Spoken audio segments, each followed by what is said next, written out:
2024లో ఒక ప్రభుత్వం మీద అప్పుడు ముఖ్యమంత్రి మీద మాట్లాడటానికి అసలు ఎవరికైనా ధైర్యం ఉందా?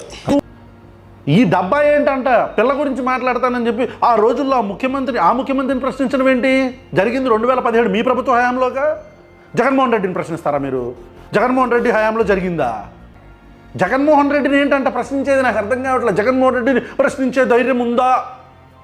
జగన్మోహన్ రెడ్డి ఎందుకు ప్రశ్నించాలా? కేసు ఎప్పుడు జరిగింది? 2017లో జరిగితే ప్రశ్నించాల్సింది మిమ్మల్ని, చంద్రబాబు నాయుడిని కదా. మిమ్మల్ని మీరు ప్రశ్నించుకోవాలి కదా.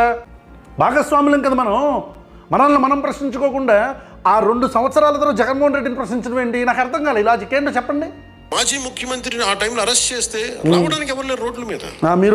మీరున్నారు కదండి. చంద్రబాబు నాయుడు గారి మీద ఏగా వాలినా మీరు ప్రయత్నకుండా వచ్చేస్తారు. ఆ విషయం అందరికీ తెలుసు. దాని గురించి ఏ డౌట్ లేదండి. దాని గురించి కాదు మనం సుఖాలి ప్రీతి గురించి మాట్లాడదాం. చంద్రబాబు నాయుడు ఎందుకు వచ్చారు మధ్యలో? ఆయన ఎందుకు పెద్ద మనిషి? ఆయన గురించి ఎందుకు ఇప్పుడు?